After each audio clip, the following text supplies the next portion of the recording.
नमस्कार। George Bernard Shaw का नाटक आर्म्स एंड द मैन मैं पहले पूरा अपलोड कर चुकी हूँ, उसको ज़रूर देख लीजिएगा। अगर multiple choice based question paper भी होता है तो भी पूरा ड्रामा पढ़ना ज़रूरी होता है।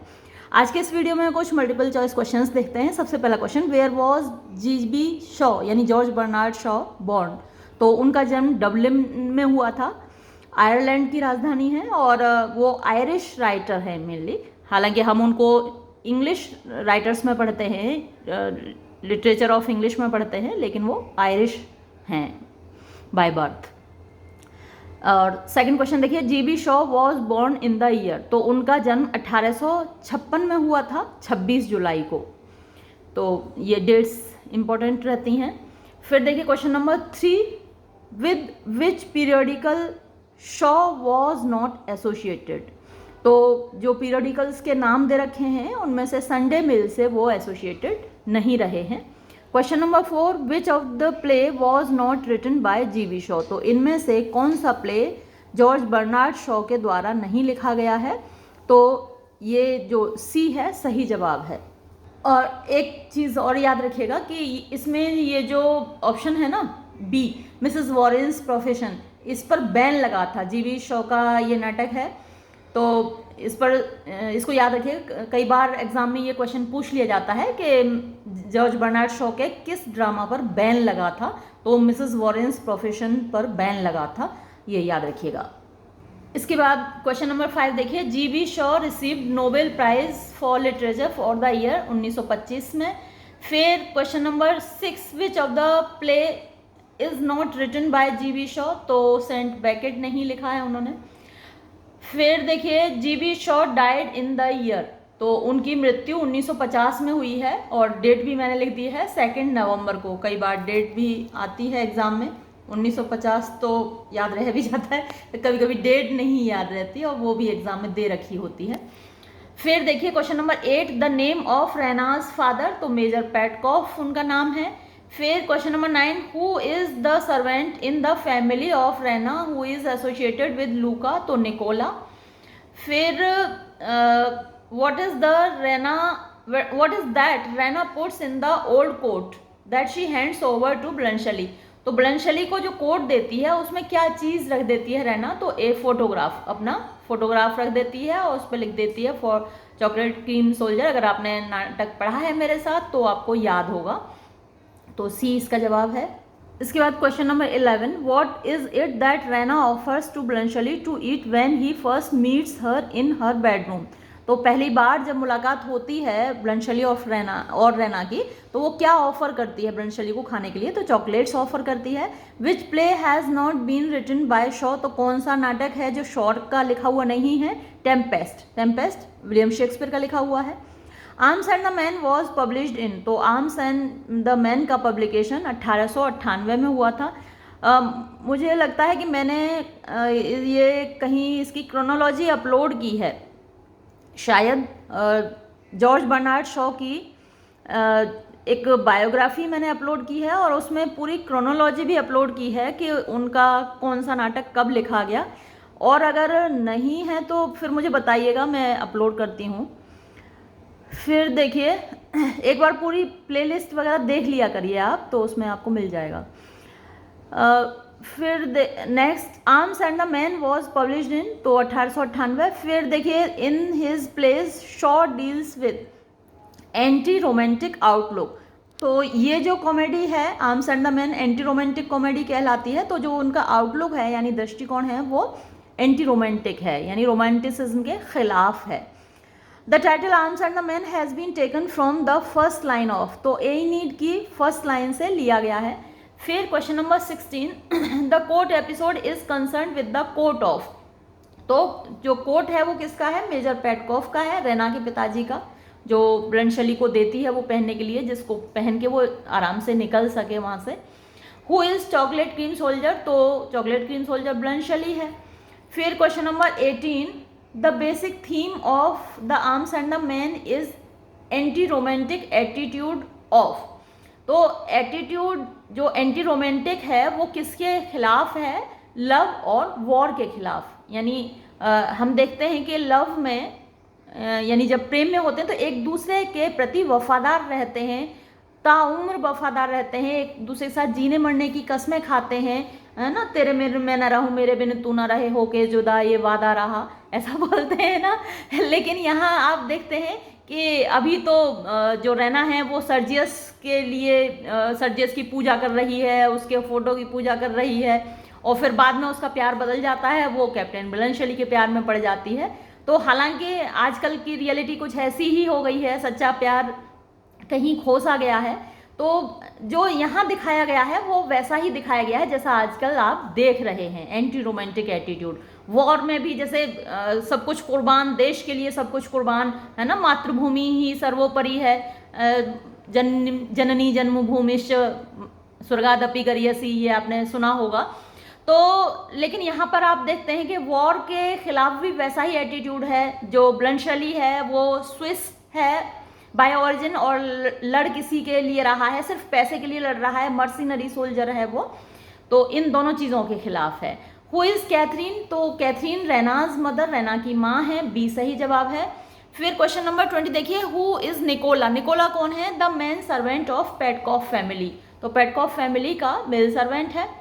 फिर देखिए question number 21, to whom is Sergius married at last, तो अंत में सर्जियस की शादी किससे होती है, लूका से होती है, और रैना की शादी ब्लैंचली से होती है। Question number 22, an officer should not trifle with a servant who says to whom, यानी एक ऑफिसर को एक सर्वेंट के साथ ट्रिफल मतलब वो नहीं करनी चाहिए कि जिसे कहते हैं दिलजोई कहते हैं, हंसी मजाक कहते हैं, तो वैसा नहीं करना चाहिए। किसने किससे कहा है, तो इसका जवाब है B, Louka to Sergius. Question number 23, it is our duty to live as long as we can, यानी जितना लंबा हम जी सकें उतना लंबा जीना हमारा कर्तव्य है। हु सेज, कौन कहता है, तो ये ब्लैंचली कहता है। वो बजाय एम्यूनिशन के अपने बैग में चॉकलेट्स रखता है, खाने की चीज़ रखता है कि भाई हम जिंदा रहेंगे तभी तो देश को बचा पाएंगे। फिर देखिए, who is the hero of the play, तो इस नाटक का हीरो यहाँ ब्लैंचली है, क्योंकि जो कुछ भी कहना चाहते हैं जॉर्ज बर्नार्ड शॉ वो ब्लैंचली के मुंह से ही कहलवाते हैं, है ना, तो बी यहाँ पर सही जवाब है। Who is the heroine of the play, तो हीरोइन तो रैना है। फिर Arms and the Man is, तो Arms and the Man a drama of ideas, और ए ड्रामा ऑफ आइडियाज और दूसरा एंटी रोमांटिक कॉमेडी, दोनों ही चीज़ें आपको याद रखनी है। फिर question number 27, Arms and the Man is divided into, तो 4 एक्ट्स में डिवाइडेड है। फिर question number 28, who said soldiers out of 10 are born fools, यानी 10 में से 8 सोल्जर नहीं 9 आउट ऑफ 10 होना चाहिए मुझे लग रहा है। यहाँ पे थोड़ा सा इन्होंने गलत किया है कि ये सोल्जर्स से पहले इनको 9 और लिखना चाहिए था, है ना। 9 soldiers out of 10 are born fools, 10 में से 9 जो सिपाही होते हैं वो पैदाइशी मूर्ख होते हैं, ये कैप्टन ब्लैंचली का स्टेटमेंट है। फिर question number 29, who is Nicola, तो निकोला सर्वेंट है मेजर पेटकॉफ का। फिर देखिए, Sergius was found flirting with, तो सर्जियस को लूका के साथ फ्लर्ट करते हुए पाया जाता है। फिर देखिए, Bernard Shaw born at 3 Upper Synge Street Dublin, तो ये तो पहले भी देख चुके हैं आप, डबलिन में पैदा होते। फिर question number 32, Shaw's formal education began under Miss Caroline Hill, बहुत ज़्यादा इंपॉर्टेंट नहीं है ये question. Shaw became a junior clerk in the office of a firm of estate agents on, B answer है November 1, 1871। Question 34, which of the novels has not been written by Shaw, तो the Mayor of Casterbridge, ये Thomas Hardy के द्वारा लिखा हुआ है। Mayor of Casterbridge बहुत famous novel है। फिर question number 35, which of the dramas has not been written by Shaw, तो द राइवल्स ये शॉ का लिखा हुआ नहीं है, ये जीवी शेरिडन का लिखा हुआ है और बहुत फेमस है ये भी। The plots of the plays of Shaw are, तो जो प्लॉट होते हैं वो रियलिस्टिक होते हैं, यथार्थवादी होते हैं, यानी यथार्थ में जो होता है, सच्चाई जो होती है वो है। अच्छा, राइवल्स के बारे में एक चीज़ याद रखिएगा, इसमें एक कैरेक्टर है मिसेस मेलाप्रोप, जिससे कि मेलाप्रोपिज्म वर्ड बना है, वो एक वर्ड की जगह दूसरा वर्ड यूज़ करती हैं, जैसे कंट्रीब्यूशन की जगह कंस्टिट्यूशन यूज़ कर दिया, तो ये बहुत इंपॉर्टेंट फैक्ट है, कई बार एग्जाम में पूछ लिया जाता है। फिर देखिए, Shaw wanted to expose, Shaw किस चीज़ को एक्सपोज करना चाहते थे? The follies and vices of society. तो समाज की जो फॉलीज माने मूर्खता हैं, बेवकूफ़ियाँ हैं, वाइसेस माने जो बुराइयाँ हैं, उनको वो एक्सपोज करना चाहते थे, लोगों के सामने लाना चाहते थे। फिर क्वेश्चन नंबर 38 देखिए, who are the pioneers of the problem plays in English drama. तो इंग्लिश ड्रामा में प्रॉब्लम प्लेज के पायोनियर यानी अग्रदूत कौन कौन हैं? शॉ और गोल्सवर्दी हैं। गोल्सवर्दी का नाटक जस्टिस बहुत ज़्यादा फेमस है, मैंने पूरा अपलोड किया है, ज़रूर देखिएगा। और तो सी सही जवाब है। फिर क्वेश्चन नंबर 39, हु कमेंट्स, कौन ये कमेंट करता है? Unlike Mister Shaw, Galsworthy makes no bid for popularity. यानी मिस्टर शॉ के विपरीत गोल्सवर्दी पॉपुलरिटी के लिए कोई नीलामी नहीं करते, मतलब उनकी कोई ये तमन्ना नहीं रहती कि वो पॉपुलर बने। तो ऐसा हैरोल्ड विलियम्स ने कहा है। उनके प्लेज हालांकि उतने ज़्यादा अट्रैक्टिव नहीं है जैसे जॉर्ज बर्नार्ड शॉ के हैं, हालांकि पॉपुलर वो भी हैं, उनके भी ड्रामाज अच्छे हैं। कई बार उनके ड्रामाज में और उनकी शॉर्ट स्टोरीज़ में लैंग्वेज अलग सी हो जाती है। जैसे आप अगर क्वालिटी कहानी उनकी पढ़ते हैं, बहुत फेमस कहानी है क्वालिटी, कई बार मैंने सोचा भी अपलोड करने की लेकिन नहीं अपलोड कर पाई। तो उसमें मिस्टर गैस्लर जो लैंग्वेज यूज़ करते हैं ना, कई बार वो समझ में नहीं आती, तो इरिटेटिंग हो जाती है। खैर ये हैरोल्ड विलियम्स का स्टेटमेंट है। फिर question number 40, Shaw visited USSR in. तो शॉ ने यूएसएसआर विजिट किया था 1931 में, यूनाइटेड स्टेट्स ऑफ सोवियत रूस, जो कि अब टूट चुका है। फिर देखिए, who is a professional soldier but essentially a human being. तो वो कैप्टन ब्लैंशली है। फिर question number 42, who comments arms and the man has two themes, one is war the other is marriage, these themes are interwoven. तो ये AC ward का comment है। फिर question number 43 देखिए, according to Shaw real love felt by man and women is a biological attraction. तो उनका ये कहना है कि जो वास्तव में प्यार है वो एक बायोलॉजिकल अट्रैक्शन है, यानी भावनाएं और वो सारी चीज़ें मैटर नहीं करती, उनका कहना ये। हालांकि ऐसा नहीं है, फीलिंग्स मैटर करती हैं, लेकिन ये उनका अपना मानना है, उनकी ओपिनियन है, तो हम उनकी बात भाई उनके साथ। फिर क्वेश्चन नंबर 44 देखिए, in arms and the Man Shaw brings. तो आर्म्स एंड द मैन में शॉ ये दिखाता है, क्या दिखाता है? A, the hollowness of romantic love. Hollowness खोखलापन होता है। रोमांटिक लव यानी ये जो आइडियल लव होता है, रोमांटिक लव होता है कि साथ जिएंगे साथ मरेंगे, यही है फसाना।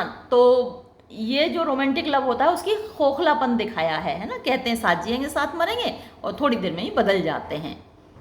फिर क्वेश्चन नंबर 45 देखिए, according to Chesterton Arms and the Man is built not only on pathos but on बैथोस।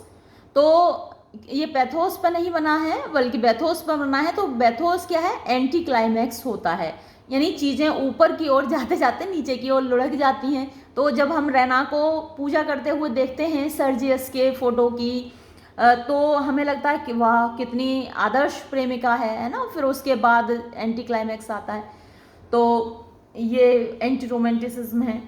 फिर देखिए question number 46, in the beginning Raina's head is in the skies and she is engage to be married to. तो वो Sergius से उसकी engagement हुई है, सगाई हुई है। सी सही जवाब है। Question number 47, in the beginning Sergius is surrounded with.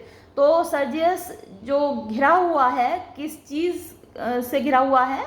Military glory, यानी जो सैन्य ग्लोरी है, ग्लोरी वैभव कह सकते हैं आप, उसकी एक फेम है, बहुत अच्छा सोल्जर है वो, बहुत बहादुर है, ऐसी एक फेम उसकी बनी हुई है। फिर question number 48, Raina is 23 years old but Bluntschli thinks her as a girl of. तो वो 23 ईयर्स की है लेकिन ब्लैंशली को लगता है कि वो 17 ईयर्स की लड़की है। फिर क्वेश्चन नंबर 49 देखिए, लूका is a young and charming girl. लूका एक युवा और आकर्षक लड़की है, who works in the house of Petkoff. तो पेटकॉफ फैमिली में वो काम करती है एज अ मेड सर्वेंट। तो ये सही जवाब है। फिर question number 50, Catherine Petkoff Raina's mother is a little over 40, है ना। तो 40 साल से थोड़े ऊपर की उम्र है रैना की जो माँ है कैथरीन पेटकॉफ। फिर क्वेश्चन नंबर ये लास्ट था क्वेश्चन नंबर 50। अच्छा, अब एक बुक और है, उसमें भी कुछ क्वेश्चंस दे रखे हैं, उनको भी ज़रा देख लेते हैं। तो इस बुक का पहला क्वेश्चन क्या है, देखिए, Sergius is the hero of the battle of. तो ये नया क्वेश्चन है, उस बुक में नहीं दे रखा था, और बहुत इंपॉर्टेंट क्वेश्चन भी है, याद ज़रूर रख दीजिएगा इसको। स्लिवनिट्जा का युद्ध है जिसका वो हीरो है अकॉर्डिंग टू कैथरीन। फिर देखिए, the first name of Major Petkoff is, तो उनका फर्स्ट नेम पॉल है, ये भी उस बुक में नहीं था। The first act of the play takes place in November 1885। फिर देखिए question number 4, Raina and Sergius were very fond of reading. तो बायरन और पुश्किन को पढ़ने के बहुत शौकीन हैं। क्वेश्चन नंबर 5 देखिए, the Bulgarian army was commanded by. तो रशियन ऑफिसर्स बुल्गेरियन आर्मी के कमांडर थे। फिर देखिए question number 6, in arms and the man who is compare to Don Quixote charging at the windmills. तो इसके ये जो डॉन क्विक्सोट से तुलना करता है कैप्टन ब्लंशली करता है मेजर सारानॉफ की, मतलब मेजर सर्जियस सारानॉफ की, क्योंकि वो बहुत बहादुरी से अटैक करता है, और जो डॉन क्विक्सोट है वो तो विंड मिल्स के ऊपर अटैक करता है, और बिल्कुल उसी तरीके से अटैक करता है जैसे कि एक एनिमी आर्मी पे अटैक किया जाता है, तो वहाँ बेवकूफ़ी दिखती है, तो वैसे ही डॉन क्विक्सोट से की तरह ही उसको बेवकूफ़ लगता है सर्जियस सारानॉफ। तो ये बहुत इंपॉर्टेंट क्वेश्चन है ये भी। फिर देखिए question number 7, Raina uses the epithet chocolate cream soldier for. तो ये जो एपिथेट यूज़ किया गया है ब्लैंशली के लिए यूज़ किया गया है, ए सही जवाब है।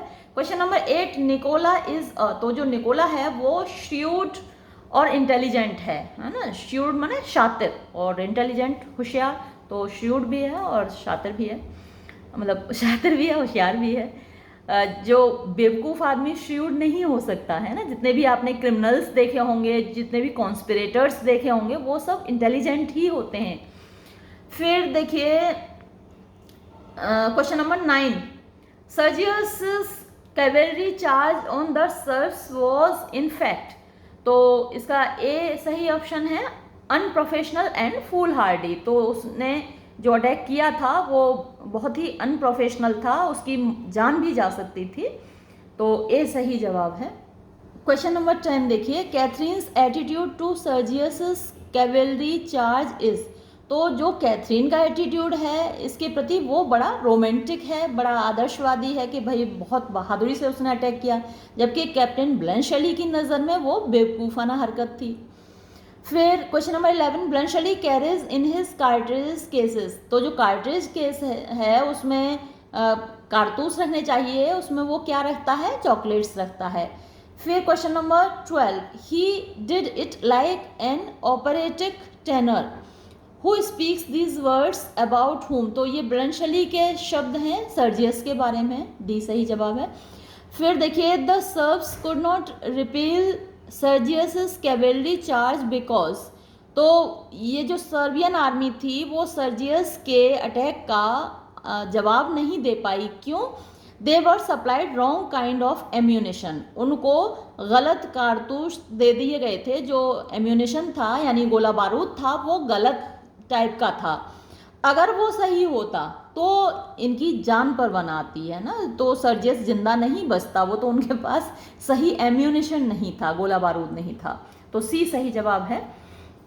फिर क्वेश्चन नंबर 14 देखिए, a regular handsome fellow with flashing eyes and lovely mustache shouting his war cry and charging like Don Quixote at the windmills। तो ये किसका डिस्क्रिप्शन है? Who described whom in these words. तो इन शब्दों में किसने किसका डिस्क्रिप्शन दिया है? तो ब्लैंशली डिस्क्राइब्स सर्जियस। ये जो शब्द हैं ब्लैंशली ने यूज़ किए हैं सर्जियस के लिए। फिर क्वेश्चन नंबर 15 देखिए, while talking about the hospitality of Petkoffs Raina makes a reference to. तो एर्नानी का रेफरेंस देती है वो। अरे आपको दिख ही नहीं रहा होगा, मैंने तो कैमरा ही नीचे नहीं किया, ठीक है अब दिख रहा होगा। तो इसमें 15th क्वेश्चन में सी सही जवाब है। फिर क्वेश्चन देखिए 16th, ब्लैंशली इज अ। तो ब्लैंशली एक स्विस सोल्जर है और मर्सिनरी सोल्जर है, मर्सिनरी वो होते हैं जो पैसे के लिए दूसरे देश के लिए भी लड़ते हैं, है ना, पैसा लेकर दूसरे देश के लिए लड़ते हैं। तो वहाँ पैट्रियटिज्म तो होता नहीं उनमें, पैट्रियटिज्म तो तब होता है जब अपने देश के लिए आप लड़ते हैं, दूसरे देश के लिए मर्सिनरी लड़ते हैं। फिर क्वेश्चन नंबर 17 देखिए, Raina utters the words the poor darling for, तो ये जो शब्द हैं ब्रंशली के लिए यूज किए हैं रैना ने। फिर देखिए question number 18, Nicola dreams of opening a shop in, तो निकोला का सपना है कि वो एक शॉप खोले सोफिया में, डी सही जवाब है। फिर question number 19, Catherine wants to make Prince Alexander the emperor of Balkans. फिर देखिए question number 20, Major Petkoff hold blank space as responsible for Catherine's sore throats, तो डेली वॉशिंग, है ना, उनका गला खराब है कैथरीन का, तो मेजर पेटकॉफ कहते हैं कि तुम रोजाना तो ये धुलाई पुछाई करते हो, तो उस वजह से तुम्हें सर्दी लग गई है, तो ए सही जवाब है। फिर question number 21, what does Catherine get installed in her house when Major Petkoff is away fighting against the Serbs, तो जब मेजर पेटकॉफ घर पे नहीं थे, वो सर्बियन आर्मी के खिलाफ लड़ रहे थे, तो कैथरीन ने घर में क्या चीज़ इंस्टॉल करवाई, तो एन इलेक्ट्रिक बेल, बी सही जवाब है। Question number 22, he was like a commercial traveller in uniform who utters these words about whom, तो ये वाले जो शब्द हैं किसने किसके बारे में बोले हैं, तो सर्जियस ने ब्लंशली के बारे में बोले हैं। फिर देखिए question number 23, you are an abominable little cold of common clay who abuses whom with these words, तो इन शब्दों में कौन किसको गाली देता है, सर्जियस अब्यूजेस लूका। फिर question number 24, the second act begins on the 6th March 1886। Question number 25, the 3 regiments are to be sent to, तो फिलिपोपोलिस को भेजी जानी है 3 रेजिमेंट, डी सही जवाब है। फिर question number 26, what is the designation of Bluntschli, तो ब्लंशली का डेजिग्नेशन क्या है, कैप्टन है, कैप्टन ब्लंशली है वो। फिर क्वेश्चन नंबर 27, और अच्छा उसका भी डेजिग्नेशन आप याद रखिएगा सर्जियस का, वो मेजर है, मेजर सर्जियस सारानॉफ। फिर question number 27, to feel absolutely comfortable Major Petkoff only misses one thing, what is it, तो जिस चीज़ को वो मिस करते हैं अपने कोट को मिस करते हैं, और कोट कैप्टन ब्लंशली को दे दिया है। फिर देखिए, when you strike that noble attitude and speak in that thrilling voice, I admire you, but I find it impossible to believe a single word you say. Who is speaking to whom here? यहाँ Bluntschli Raina से बोल रहा है। फिर ये देखिए question number 29, who claims to have made a woman of Luca, तो कौन कहता है कि मैंने तुम्हें वुमन बनाया है, तो ये निकोला कहता है। क्वेश्चन नंबर 30 देखिए, the way to get on a lady is the same as the way to get on, ये क्या है, as a servant who speaks this sentence, तो ये जो सेंटेंस है निकोला ने बोला है। फिर क्वेश्चन देखिए 31, Sergius claims if I loved you and I were the blank space himself, I would set you on the throne by my side, तो यहाँ जो ब्लैंक स्पेस है इसमें ज़ार आएगा। ज़ार रूस के राजा हुआ करते थे। ये जो बोल्शेविक क्रांति हुई थी रूस में 1919 में हुई थी, 1917 में हुई थी, ज़रा कंफर्म कर लीजिएगा। तो बोल्शेविक क्रांति से पहले जो लेनिन स्टेलिन इनके नेतागिरी में हुई थी, तो उससे पहले जो रूस के शासक थे वो ज़ार कहलाते थे, ज़ार शाही चलती थी वहाँ पर।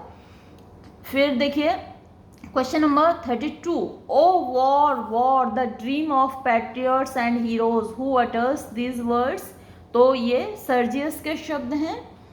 फिर आगे बढ़ते हैं, question number 33, life is a farce who says this in arms and the man, तो ये सर्जियस के वर्ड्स हैं, बी सही जवाब। फिर question number 34, who according to Nicola had a soul above her station, तो लूका का ये कहना है। कि उसकी जो आत्मा है उसके स्टेशन यानी उसकी जो पद और प्रतिष्ठा है, पोजीशन है, उससे कहीं ऊपर है। फिर क्वेश्चन नंबर 35, रैना इज, तो 23 ईयर्स ऑफ एज, 23 साल की है वो, ये आप पहले भी पढ़ चुके हैं। Question number 36, who says that he has got an incurably romantic disposition, कौन ये कहता है कि उसके अंदर एक इनक्योरेबली माने जिसका इलाज नहीं हो सकता, ला इलाज, रोमांटिक डिस्पोजिशन माने व्यवहार या आदत आप कह सकते हैं, तो ये ब्लंशली कहता है। फिर देखिए, does Bluntschli own a tea garden also, तो हाँ उसके टी गार्डन भी हैं, उसके पास, वो बहुत पैसे वाला है। फिर क्वेश्चन नंबर 37, अच्छा ये तो हो गया। 38, how many medals has Bluntschli one for distinguished services, तो 4 मेडल्स उसको मिले हैं। What a man, is he a man, whom does these words refer to, ये ब्लंशली के लिए बोले गए शब्द हैं, डी सही जवाब है। रैना इज, तो रैना एक बुल्गेरियन है। फिर देखिए निकोला इज, तो वो मिडिल एज्ड है। क्वेश्चन नंबर 42, लूका फाइनली, तो अंत में लूका सर्जियस से शादी करती है, ए सही जवाब है। Question number 43, the title of the play is lifted from a line, तो ये एक पोइम पिछले बार जिक्र आया था, ए नीड, लेकिन वहाँ जो क्वेश्चन था उसमें ऑथर का नाम नहीं था, तो ऑथर का नाम भी इम्पोर्टेंट है। तो ए नीड किसके द्वारा लिखा गया है, वर्जिल के द्वारा लिखा गया है, ये भी आपको याद रखना है, ये बहुत इंपॉर्टेंट क्वेश्चन है। फिर question number 44, Catherine is a woman of about 40 years of age, तो लगभग 40 साल की वो औरत है कैथरीन। फिर देखिए, Raina marries Bluntschli because he is a, तो ब्लंशली एक रैशनल मैन है ना, ये सही जवाब है, तार्किक व्यक्ति है, और जो तार्किक लोग हैं वो अक्सर लोगों को पसंद आते हैं। फिर question number 46, the main theme of the play arms and the Man is, तो जो मेन थीम है वो वॉर और लव है, ये सही जवाब है। क्वेश्चन नंबर 47 देखिए, arms and the Man is, तो ये एंटी रोमांटिक कॉमेडी है, ये आप पहले ही पढ़ चुके हैं। The marriage between Sergius and Luka is indicative of shows, तो ये क्या दिखाता है, शॉ का कौन सा एटीट्यूड दिखाता है, कौन सी फिलॉसफी या प्रिंसिपल यानी सिद्धांत दिखाता है, तो वो सोशलिज्म को दिखाता है। सोशलिज्म में क्या है कि ऊंच नीच नहीं रखा जाना चाहिए, सब बराबर होने चाहिए। अब सर्जियस क्या है, मेजर है आर्मी का, बहुत बड़ा आदमी है, और लूका क्या है, सिर्फ एक सर्वेंट है, तो मालिक और नौकर की शादी होना ये सोशलिज्म में पॉसिबल है, कैपिटलिज्म में ऐसा नहीं होता। कैपिटलिज्म में लोग, जो कैपिटलिस्ट है, जो बड़ा आदमी है, वो बड़े आदमी के साथ ही शादी करता है। अपने यहाँ देखते ना आप, जैसे अंबानी, अदानी, इन लोगों की जो शादियाँ होती हैं बड़े बड़े घरानों से ही होती हैं अक्सर, है ना, कभी कभी छोटे घरानों से भी हो जाती हैं, लेकिन अभी आप जैसे देखते हैं आकाश अंबानी की जो शादी हुई है हमारे यहाँ, तो वो कितने बड़े घराने से हुई है। तो लेकिन सोशलिज्म ये कहता है कि ऊंच नीच का या बड़े छोटे का फर्क नहीं करना चाहिए, समाजवाद बराबर होने चाहिए। फिर देखिए, the play arms and the man was published in the year, तो आर्म्स एंड द मैन कब प्रकाशित हुआ, 1894 इसका सही जवाब है। फिर देखिए, the play arms and the man was included in the volume, तो प्लेज प्लीजेंट में ये शामिल था। क्वेश्चन नंबर 51 देखिए, Shaw's plays are the plays of, तो रियलिज्म उनमें दिखता है। फिर question number 52, Shaw's plays are the plays of, तो वो ड्रामा ऑफ आइडियाज़ भी कहलाते हैं, सी सही जवाब है। Shaw was most influenced by, तो वो इब्सन से बहुत प्रभावित थे, सी सही जवाब है। In the play arms and the man blank space, Bluntschli is Shaw's mouthpiece, mouthpiece क्या होता है, जिसके मुंह से आप अपनी बात कहलवाते हैं, तो ब्लंशली है जो उनके मन की बात कहता है। Arms and the man may be categorised, D और होना चाहिए, कैटेगराइज, तो उसको किस कैटेगरी में रखा जा सकता है, प्रॉब्लम प्ले की कैटेगरी में उसको रखा जाता है। ये जो पिछली वाली किताब में क्वेश्चन नंबर 27 था, इसका आंसर मैंने गलत मार्क कर दिया था, बड़ा कन्फ्यूज़न सा हो जाता है। कुछ जैसे शेक्सपियर के प्लेज हम पढ़ाते हैं तो वो 5 एक्ट के होते हैं, कुछ प्लेज हैं जो 4 एक्ट के हैं, कुछ 3 एक्ट के हैं, कुछ 2 एक्ट के हैं, कुछ सिंगल एक्ट के हैं। तो यहाँ पर ये जो आर्म्स एंड द मैन है वो उसमें 3 एक्ट हैं, तो गलती से मैंने 4 एक्ट्स लगा दिए थे, क्योंकि ये अपलोड मैंने बहुत पहले किया था, लगभग 1000 वीडियोज़ अपलोड कर चुकी हूँ मैं, 1000 से ज़्यादा ही हो गए हैं, तो कभी कभी भूल जाती हूँ और माफ़ कीजिएगा उसके लिए। ह्यूमन एरर है, इंसान हूँ, गलतियाँ हो जाती हैं। तो ये इसका सही जवाब 3x है। ठीक है, इसके साथ ही ये वीडियो मैं ख़त्म करती हूँ। धन्यवाद।